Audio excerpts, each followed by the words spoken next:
Algumas dicas para você não cair no engano das seitas. Bom, você já me conhece, eu sou o pastor Elias Soares e este é o seu canal PR Elias Soares Oficial.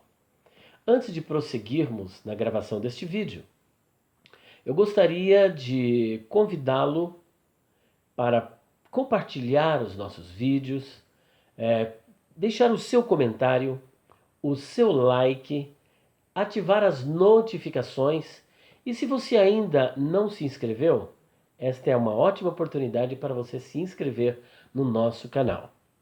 E além disso, eu quero deixar aqui o endereço da nossa loja virtual www.livrariadopastorelias.com.br.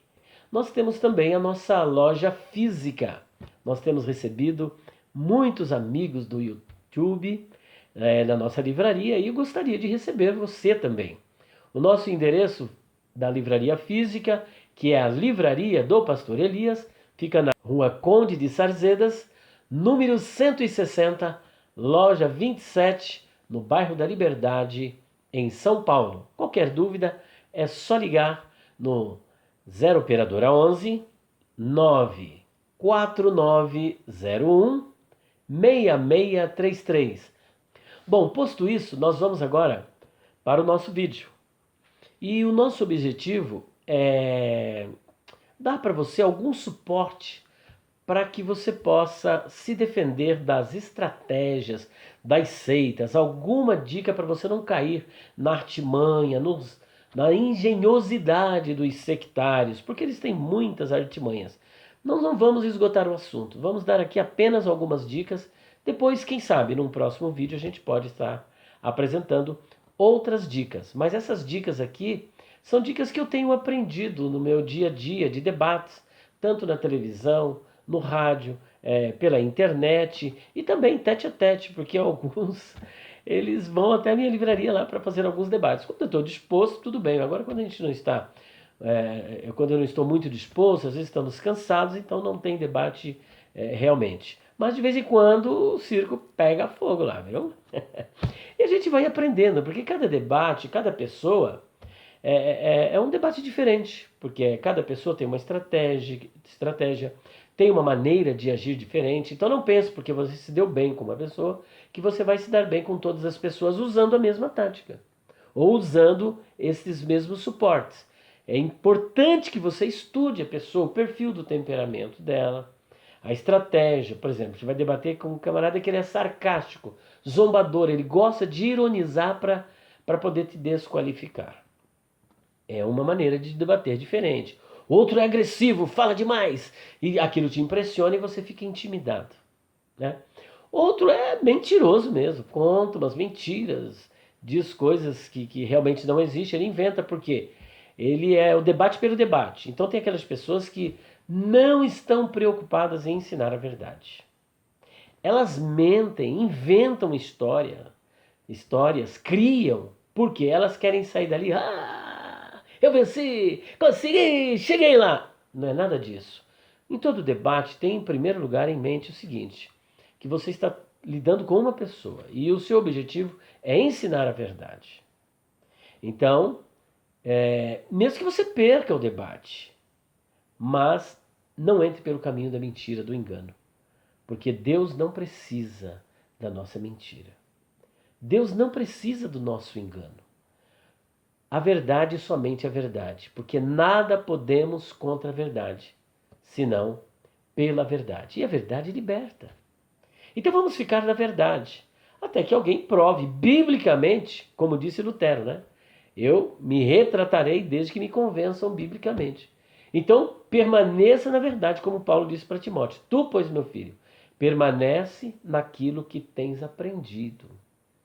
Então veja que nós vamos ler um texto de Gálatas, onde Paulo ele dá aqui como se diz, um puxão de orelha nessa igreja aqui e uma advertência muito grande aqui, olha, quanto a isso, quanto o perigo da queda, né? E ele faz a seguinte advertência, Gálatas capítulo 1, do versículo 6 até o versículo 9. Vamos lá. Maravilho-me de que tão depressa passasseis daquele que vos chamou à graça de Cristo para outro evangelho. Claro que esse maravilho-me aqui é uma ironia, né? O qual não é outro, mas há alguns que vos inquietam. E por que inquietam? E querem transtornar o evangelho de Cristo. Mas ainda que nós mesmos, ou um anjo do céu vos anuncie outro evangelho, além do que já vos tenho anunciado, seja anátema, seja maldição, considere como algo maldito. Assim como já vô-lo dissemos, agora de novo vô-lo digo. Se alguém vos anunciar outro evangelho, além do que já recebestes, seja anátema. Pai Santo, queremos te louvar pela tua palavra, que o teu Espírito Santo possa nos direcionar, nos guiar para tudo aquilo que formos aqui ministrar, seja para a edificação do teu povo, para o crescimento, a fim de que eles possam estar imunizados contra os ataques das seitas, dos sectários e das estratégias de Satanás para nos desviar da verdade. Eu te louvo e te agradeço em nome do Senhor Jesus. Amém. Bom, posto isso, veja que Paulo com grandes letras disse, né? Ainda que alguém pregue a vocês um outro evangelho, que seja nós, ou que seja um anjo dos céus. Então aqui não tem essa daqui a pouco nós vamos tratar da questão do apelo à autoridade. Paulo enumera, algumas pessoas. Ainda que nós mesmos, ou um anjo, meu amigo, ele mesmo falando o contrário, ou um anjo descendo do céu e anunciando algo diferente, não é para receber. Não é para receber. Portanto, é algo muito forte. Então nós vamos dar aqui algumas dicas que eu creio que será interessante para você, tá bom? A primeira dica que nós vamos aqui apresentar é a questão sobre a polissemia. É uma palavra um pouquinho diferente, né? Polissemia. Qual é o significado dessa palavra? Bom, em primeiro lugar, essa palavra polissemia é um substantivo feminino que vem do grego, que vem de polis, que é diferente de polis. Polis, em grego, é cidade e polis é muito. Né? Polis é muito. Então, polissemia vem de polis, que é muito, e sema, que é significação, significado, mais o sufixo ia. Logo, você tem polissemia. Então, o que significa polissemia? Polissemia é uma palavra que possui muitos significados, vários significados. E isso é muito recorrente na Bíblia, mas não somente na Bíblia. Na língua portuguesa também, além de ser da língua grega, na língua portuguesa é muito recorrente. Por exemplo, quando você fala da palavra casa. Quando falamos da palavra casa na língua portuguesa, você tem uma gama de significados. Casa pode ser a casa onde você mora. Mas a casa pode ser a casa do seu cachorro, que não é a sua casa. Além disso, você tem a casa de Deus. Meus filhos, vamos para a casa de Deus. Traduzindo, a igreja. Mas tem outra casa também que é a casa de Deus, que somos nós, a igreja. Mas existe uma outra casa também que é a casa de Deus, que é o céu, a habitação de Deus. Você percebeu quantos significados existem para a palavra casa? Esta é uma palavra polissêmica, porque ela tem muitos significados. Bom, a partir daí você já deu para perceber que existem várias palavras na nossa língua portuguesa que são conhecidas como palavras polissêmicas. Visto que, apesar da Bíblia, o Antigo Testamento foi escrito em hebraico, uma parte em aramaico, e o Novo Testamento em grego. Então, apesar desses três idiomas estarem presentes no Antigo e no Novo Testamento, né, esses idiomas foram traduzidos para que idioma? Para a língua portuguesa. Então nós vamos trabalhar aqui a partir da língua portuguesa. Nós vamos encontrar palavras na língua portuguesa. É claro que quem tem o recurso de trabalhar a língua grega é outra história. Mas eu estou falando aqui para nós, que somos do mesmo nível, simples, né? Para o povo, para o meu povo. Então, nós trabalhamos com a língua portuguesa, não é isso? Então, essa palavra polissemia, ela é muito recorrente na língua portuguesa. Por exemplo, quando você vai discutir com alguém, um sectário, que é mortalista, ou seja, aquele que acredita na morte da alma. E aí você vai pensar, o adventista não é só o adventista. Existem várias pessoas que são mortalistas. Por exemplo, Testemunha de Jeová é mortalista. Existem outras denominações aí que também são mortalistas. Então eles vão trabalhar, quando se trata de mortalismo, ou monismo também, como eles são conhecidos, ou como holistas, monistas, holistas ou mortalistas. Geralmente eles acreditam que uma vez que a pessoa morre, morre tudo, inclusive a alma. E aí quando você vai trabalhar a questão da imortalidade da alma, eles costumam traduzir a palavra alma em quase todo o texto bíblico como tendo apenas um significado, né? Como tendo apenas um significado. Mas é importante que você saiba que a palavra alma, ela tem mais de um significado. E o que vai resolver e solucionar isso é o contexto, que nós vamos estar tratando logo em seguida. Por exemplo, lá em Gênesis, Jacó desceu com 70 almas para o Egito. Ora, será que ele desceu com 70 espíritos desencarnados? É assombração? Não estamos falando de fantasminha, camarada, e nem de assombração. A alma ali significa pessoas. Então, quando ele diz que desceu com 70 almas, significa que ele desceu com 70 pessoas que eram seus descendentes. Você percebe que quando você tem isso em mente, da questão da polissemia, e de que a palavra tem significados diferentes em cada texto, isso fica muito mais claro. Aí você vai para o texto áureo dos mortalistas, que é Ezequiel capítulo 18, versículo 4. A alma que pecar, esta morrerá. E eles apresentam esse texto como se Ezequiel estivesse fazendo uma referência à parte imaterial do homem, quando, na verdade, ele está se referindo à pessoa. A pessoa que pecar. Isso, por exemplo, se você pega uma Bíblia na linguagem de hoje, ou, por exemplo, uma Bíblia NVI, que procura facilitar a compreensão, você já vai ver que eles traduzem a palavra alma, nefesh, por pessoa. Então ali não se trata da parte material. Então a pessoa que cometer a transgressão, ela sofrerá as consequências da sua transgressão. E é isso. Agora, quando, por exemplo, você vai lá para Mateus capítulo 10, versículo 28. Não temais os que matam o corpo, mas não podem matar a alma. Logo ali você não vai ver que é uma pessoa. Você vai ver que é uma parte material. Não se trata de sangue, não se trata de corpo, não se trata de vida, como alguns querem fazer pensar, e nem de vida eterna. Ali é a parte material do ser humano. Não tem mais os que matam o corpo. Então a pessoa pode matar o seu corpo, mas não pode matar a alma. Logo, Jesus, de uma forma clara, óbvia, ululante, irrefragável, inequívoca, indubitável, insofismável, inquestionável, está dizendo que a alma não pode morrer. Isso é um tiro no mortalismo, mostrando que a alma ela é imortal.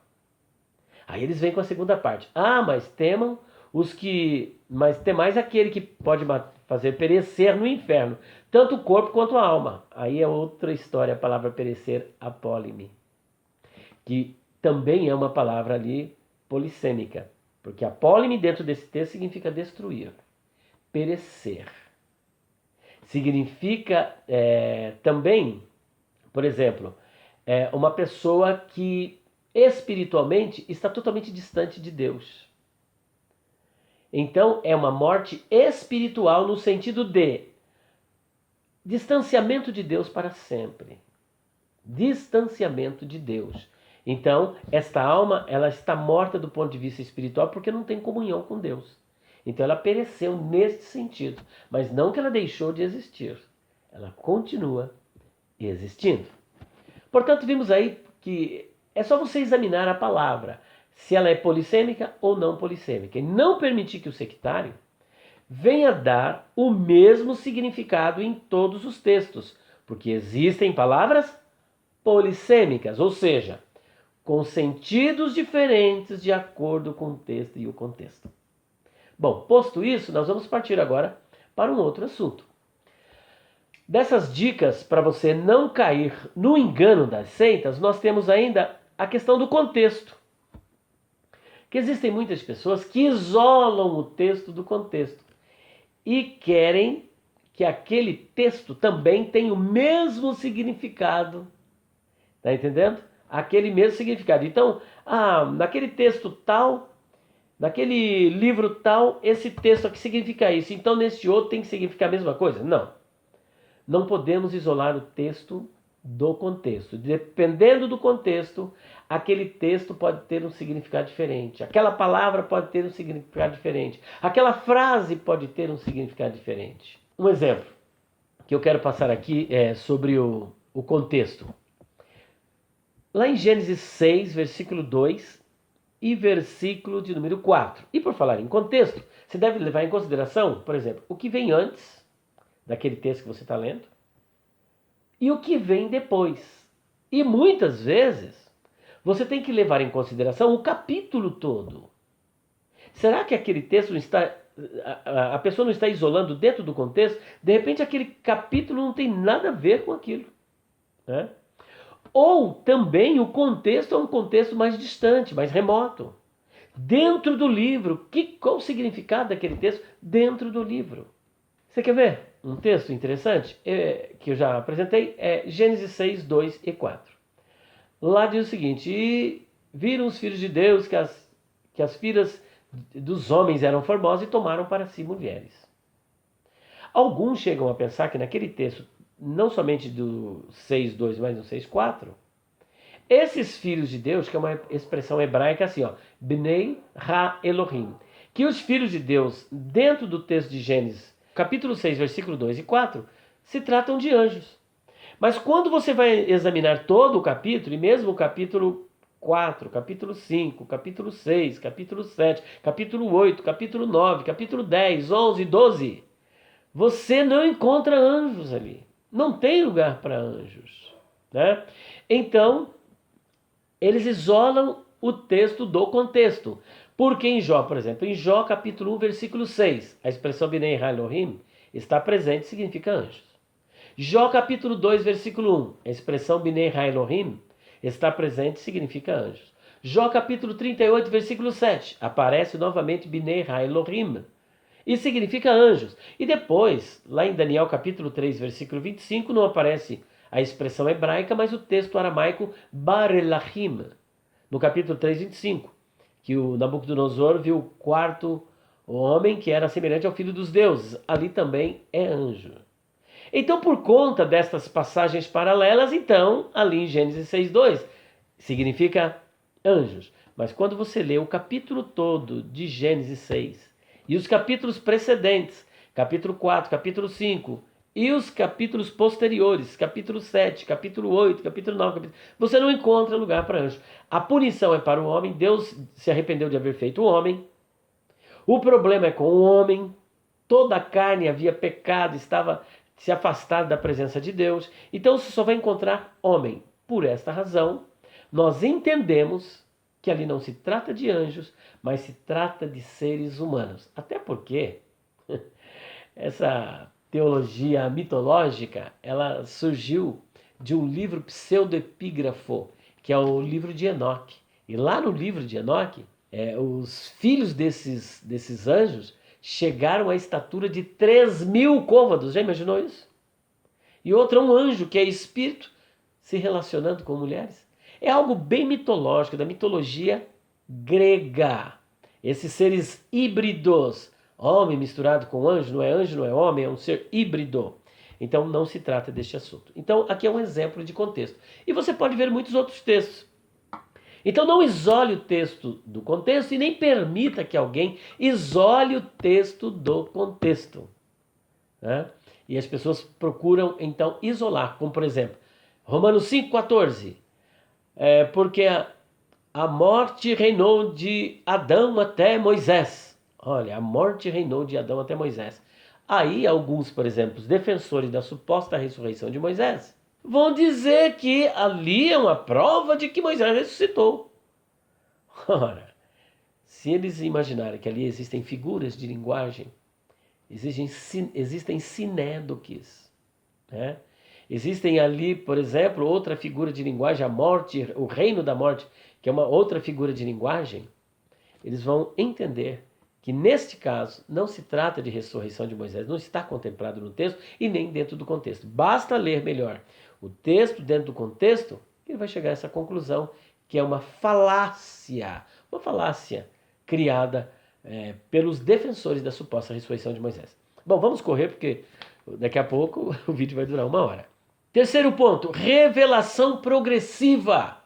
Ah, mas em nenhum lugar do Antigo Testamento está escrito que a alma é imortal. Nenhum lugar do Antigo Testamento está fazendo alusão à doutrina da Trindade. Ora, meu querido, não se esqueça, revelação progressiva, o que é isso? Uma doutrina que é embrionária no Antigo Testamento, não é que é uma segunda ou terceira verdade, não. É que Deus tem um método didático, pedagógico de ensinar. E ele, em doses homeopáticas, determinadas doutrinas, ele vai revelando no decorrer do estudo bíblico. Então, doutrinas que às vezes estão embrionárias no Antigo Testamento, lá no Novo Testamento elas são explicitadas, estão mais claras. Por exemplo, você ao ler o Antigo Testamento não vai ver lá Pai, Filho e Espírito Santo. Mas no Novo Testamento você vai ver. Você não tem um versículo na Bíblia lá escrito que a alma é imortal, a imortalidade da alma. Mas quando você lê o Novo Testamento você já encontra. Assim como você não tem um versículo no Antigo Testamento dizendo que o Espírito Santo é imortal. Agora, pelo fato de não estar escrito lá no Antigo Testamento que o Espírito Santo é imortal, ele deixa de ser imortal? Não, nós sabemos que ele é imortal. Então você vai para o Novo Testamento e vê que essas doutrinas são mais claras, o Espírito eterno. Então, doutrinas embrionárias do Antigo, elas são reveladas no Novo Testamento. Por isso nós chamamos isso de revelação progressiva. Ainda uma outra verdade que nós queremos aqui deixar é a questão das figuras de linguagem, figuras de pensamento e figuras de construção. Aqueles que dizem, por exemplo, que a alma é mortal, eles apelam, por exemplo, para 1 Tessalonicenses, capítulo 4, versículo 13, e outras passagens paralelas. Por exemplo, irmãos, não quero que sejais ignorantes a respeito daqueles que dormem, para que vocês não fiquem entristecidos como aqueles que não têm esperança. Os que dormem, aí está vendo? Olha, a alma dorme. Aí existem os chamados crentes na psicopania, os psicopanirritas, aqueles que acreditam no sono da alma, que é diferente dos tenetopsirritas, que acreditam na aniquilação, na morte da alma. Porque se o camarada for psicopanirrita, acredita no sono da alma, então ele acredita apenas que a alma está dormindo. E muitos desses sectários acreditam que a alma dorme. Ora, quem dorme não deixou de existir. Ele pode até estar num estado de inconsciência dormindo, mas ele continua existindo. Então é um tiro no próprio pé se ele diz que é mortalista, mas acredita no sono da alma. Ele está em contradição. Porque quem está dormindo não deixou de existir.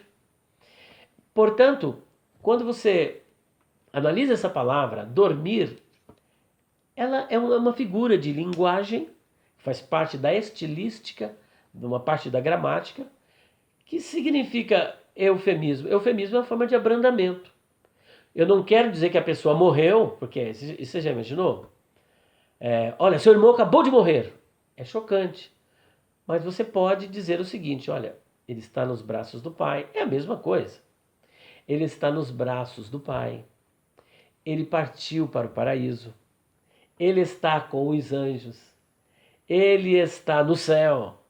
Em outros termos pejorativos, diz o seguinte: está comendo capim pela raiz, abotoou o paletó. Então tem vários termos usados para dizer que a pessoa morreu. Paulo preferiu usar esse eufemismo, dizendo que a pessoa dormiu, está dormindo. Quando na verdade, como no caso de Lázaro, Lázaro, seu irmão, dorme. Ah, se está dormindo, então vou despertá-lo do sono. Mas quando você lê mais abaixo, fala, não, ele morreu. Ele morreu, mas eu vou ressuscitá-lo. Ah, eu sei que é de ressuscitar na ressurreição, né, do último dia. Não, eu sou a ressurreição e a vida. Quem crê em mim, ainda que esteja morto, viverá, e todo aquele que vive e crê em mim, jamais morrerá. Portanto, nós temos aí figuras de linguagem, entre elas o eufemismo. A sinédoque, por exemplo, é uma figura bem presente no próprio texto que nós já lemos, mencionamos, em Romanos 5,14, há uma sinédoque, onde diz a morte reinou de Adão até Moisés. Moisés, no caso ali, é uma sinédoque, onde você troca o autor pela obra. Não se trata de Moisés propriamente dito, mas se trata do seu trabalho, da lei de Moisés, da obra de Moisés. Como, por exemplo, aparece lá em Lucas 16. Ah, ele tem Moisés e os profetas. Ora, o pai Abraão não estava nem falando de Moisés, o personagem, e nem dos profetas, personagem, mas de duas divisões do Tanar, que às vezes eram mencionadas três para se referir ao Tanar, ou a duas para também se referir ao Tanar. Moisés e os profetas é uma alusão ao Tanar, que é o texto do Antigo Testamento. Moisés, mais especificamente, ao Pentateuco, ou à Torá. Então, Moisés, porque é uma obra escrita por Moisés. Estamos nos entendendo até aqui? Então vamos dar mais uma corridinha. Uma outra dica importante, além dessas que nós já apresentamos e que faz parte da hermenêutica, é você tomar a palavra no seu sentido usual e comum. Como nós já vimos aqui. O que é figurado, você interpreta figuradamente. E o que é literal, literalmente. E um dos problemas das seitas é tomar aquilo que é figurado no sentido literal. Ou no literal no sentido figurado. E isso é uma chamada hermenêutica simpatizante. Ah, aqui para mim convém dizer que é literal. E é figurado, mas ele interpreta como literal. Ah, aqui para mim convém interpretar como figurado. Figurado quando na verdade é literal. Então inverte o que é figurado para literal, o que é literal para figurado. Aí é muito complicado. Então a boa regra de hermenêutica diz o seguinte: devemos, sempre que possível, ou sempre, tomarmos as palavras no seu sentido usual e comum. Quando, por exemplo, lá em Gênesis diz que toda a carne havia desviado seu caminho, será que os animais, os burros, jumento, leão, elefante, galinha, pato, marreco? Não. Toda a carne está se referindo às pessoas. Está entendendo? Toda a carne às pessoas. Então, tomando as palavras no seu sentido usual e comum, nós vamos chegar a bom termos. Por exemplo, lá em Atos capítulo 7, no discurso de Estevão, o povo cuidava, ele fazendo uma referência ao povo hebreu, diz que o povo hebreu cuidava que Moisés queria salvá-lo. Como assim Moisés queria salvá-lo? Moisés é salvador? Salvar ali, a palavra salvação, soteria, é no sentido temporal e não no sentido espiritual. Porque Moisés não é salvador. O salvador é Jesus. Então você percebe que quando você toma a palavra no seu sentido usual e comum e aplica ela como ela deve ser, você evita as heresias. Isso é uma tática das seitas. É a chamada hermenêutica simpatizante. Eu vou interpretar do jeito que convier melhor à minha teologia. Ou seja, é a chamada exegese. A exegese é aquilo que é de fora para dentro. A exegese é de dentro para fora. Quando você está usando a exegese, está permitindo que a Bíblia diga aquilo que ela quer dizer. E quando você está usando a exegese, é você que está forçando a Bíblia a dizer o que você quer, para poder se acomodar à sua teologia. E aí vai uma frase do Dr. Paulo Romeiro, eu não sei se é propriamente dele, mas eu ouvi pela primeira vez por ele. Quando a minha teologia não concorda com a Bíblia, eu tenho duas opções. Mudo a minha teologia concordar com a Bíblia ou mudo a Bíblia para a Bíblia concordar com a minha teologia. As seitas preferiram a segunda opção. Preferem mudar a Bíblia para que a Bíblia concorde com a sua teologia. Está aí a Bíblia, por exemplo, tradução do Novo Mundo. Está aí, por exemplo, o mormonismo, né? com o livro dos Mormons, que é uma amálgama de textos bíblicos com aquilo que eles acham que deve ser. Está aí o Espiritismo, por exemplo, com o Evangelho segundo o Espiritismo, de Allan Kardec, e outras obras que eles procuram mesclar e misturar para poder dar a sua própria interpretação e ensinar como verdade. Você está me entendendo? Então vamos para frente. Outro ponto interessante está dentro da cultura e dos costumes judaicos. É muito importante, por exemplo, a forma de computar o tempo. Por exemplo, um yom, parte de um yom para os hebreus, é como um yom completo. O que é um yom? Yom é dia, a palavra hebraica para dia. Então, parte de um dia para os judeus é como o dia todo. Isso é bom. A questão cronológica deles medirem o tempo.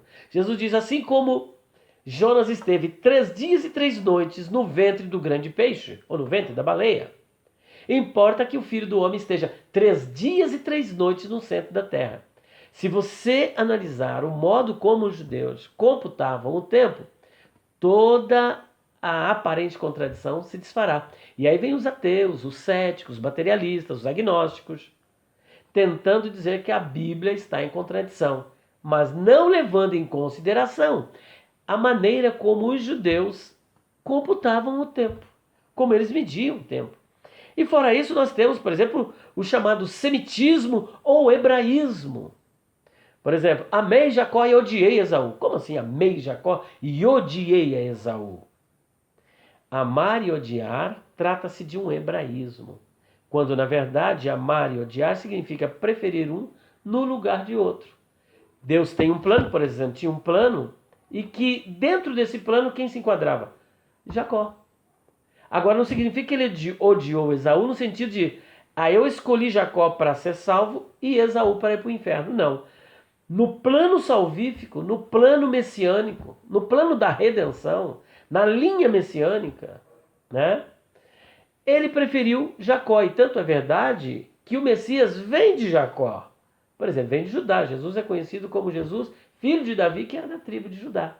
Então é nesse sentido, eu amei Jacó e aborreci a Esaú. Não que Deus tenha escolhido um para a salvação e outro para a perdição. Portanto, não é uma histórico soteriológico, mas ali a questão não é soteriológica. A eleição ali é um propósito para alguém ficar na linha messiânica. E nesta linha messiânica, de onde viria o Messias, a preferência de Deus foi por Jacó. Continuando, a homonímia e a polionímia. É muito importante analisarmos que existem a homonímia, várias pessoas com o mesmo nome, lugares com nomes de pessoas, tudo igual. E a polionímia é quando uma mesma pessoa tem vários nomes, ou um lugar tem vários nomes. Atente para isso. Veja, procure ver a concordância bíblica, dicionários, se aquele mesmo local, por exemplo, Mar da Galileia, que na verdade não é um mar, é um lago de água doce, mas como ali tem ondas e tudo mais, é conhecido como mar e é muito extenso. Mas ele é conhecido como Mar da Galileia, Mar de Tiberíades, Mar de Quinerete e Lago de Genezaré. Você está entendendo? Jesus filho de Davi, Jesus Nazareno, Emanuel e tantos nomes. Polionímia. É o pescador, Simão Pedro, Simão Barjonas, Kefas, Pedro, mesma pessoa. Isso é polionímia. Então você vai conseguir solucionar alguns problemas. Continuando. Uma tática muito usada pelos sectários chama-se a tática do espantalho. A tática do espantalho é quando você está num debate ou num argumento com a pessoa e como ela não consegue trabalhar a questão que você colocou, ela dá uma pincelada e cria um outro argumento como se você tivesse dito. E começa a bater naquele argumento. Isso é muito comum. Às vezes as pessoas, quando estão assistindo o meu debate na televisão, não percebem que o meu interlocutor usou a tática do espantalho, bateu, falou, ih, pastor, ele te travou ali, ele acabou com você, você perdeu o debate ali. sem perceber que foi a tática do espantalho. Ele criou um argumento que eu não disse e bateu. E bateu. Algo meio parecido, porque eles são muito estratégicos. Criou algo meio parecido e bateu, como se eu tivesse dito, quando na verdade eu não disse. Então isso pode ocorrer com você. A pessoa cria um argumento, uma frase, diz uma palavra e naquele calor do debate você não percebe e você fica engolindo aquilo como se fosse verdadeiro. E começa a bater naquela ideia e destrói aquele argumento. Mas aquele argumento não é seu, é dele, ele criou. Para passar a ideia para os outros que ele venceu o debate ou que naquele tempo ali do debate, né, ele arrasou. Ou naquele round, né? Não queria usar o termo.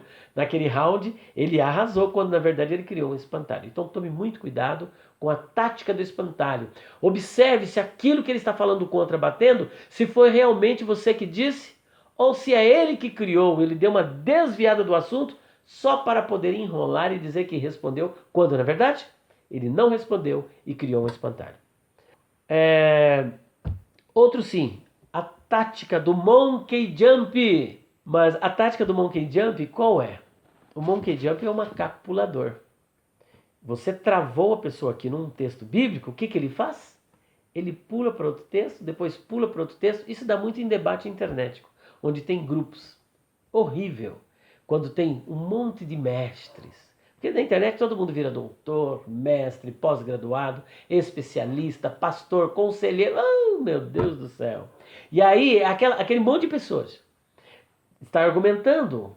E aí tem no grupo ali 10, 20 que não concordam com você. Você está argumentando com um, 10 começa a jogar argumentos. E aí, para quem que você vai responder aquela nuvem de argumentações? Isso é tudo a tática do macaco pulador. Porque você está trabalhando um texto, mas e tal texto é assim, e outro texto é assim, e joga um monte de texto, que é para criar em você uma confusão na sua mente. E aí você sai de lá, todo o seu argumento não valeu nada. Portanto, se começarem com essa tática, saia fora. E se você estiver conversando com uma só pessoa e ela mudou o assunto, não deixe ela sair daquele assunto. Prenda ela naquele assunto. Você tem segurança, você tem convicção, você tem firmeza, você fez o dever de casa? Segure ela naquele assunto. Não deixe ela se desviar daquele assunto. Mas isso aqui está interligado. Não, vamos trabalhar texto por texto. Esse texto daqui a pouco nós vamos trabalhá-lo. Mas eu primeiro vamos dar solução nesse texto aqui. E aí sim, você vai seguindo. Então, essa tática aí do monkey jump, cuidado.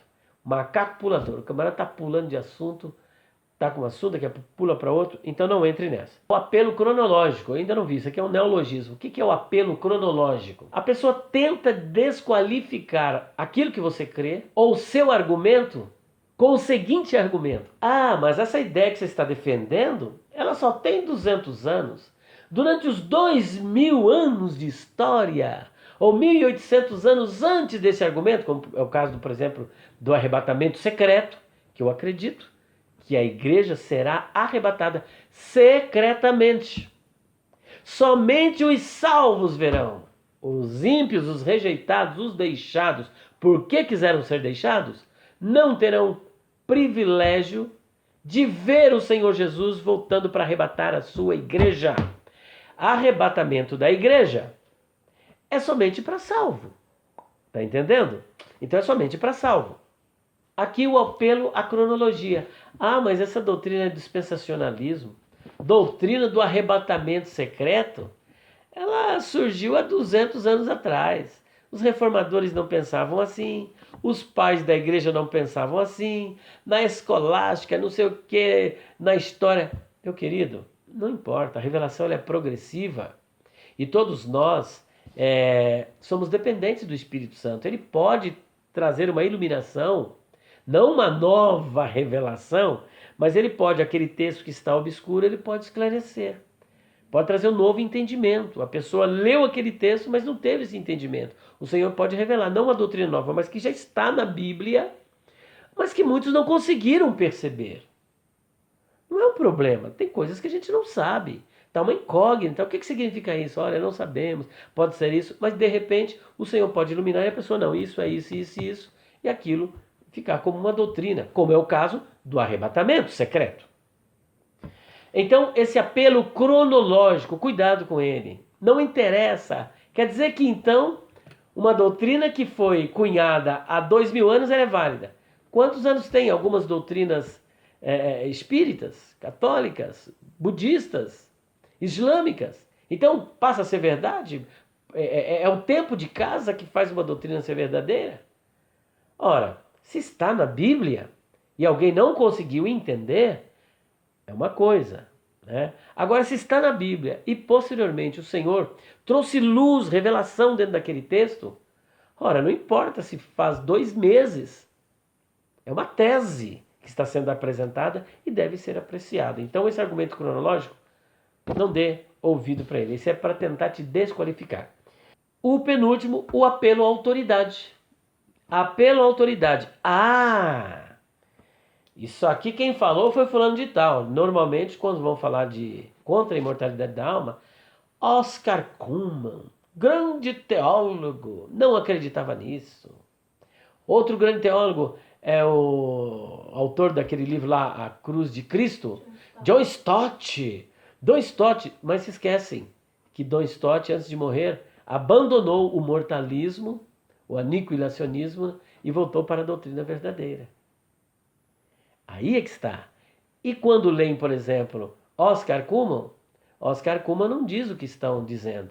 Oscar Cullmann está combatendo a imortalidade do ponto de vista platônico, que concebia uma alma incriada, eterna, do ponto de vista que ela era autoexistente, incriada, independente de Deus. É isso que ele está combatendo.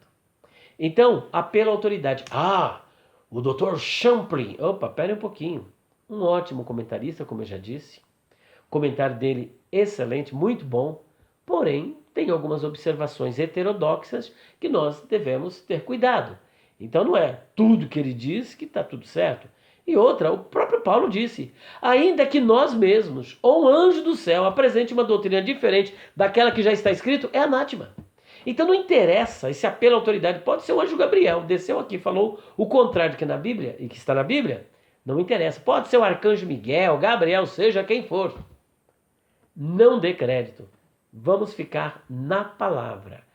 E por último, transformar o eu acho, o possivelmente, o implícito em explícito ou em doutrina. Ah, por inferência, porque esse texto e tal. Pera um pouquinho, se tem dúvida, você não pode transformar isso em doutrina. Você pode até argumentar, mas até aí você transformar isso e dizer que é uma doutrina, Deus está falando, o Espírito Santo está falando. Não.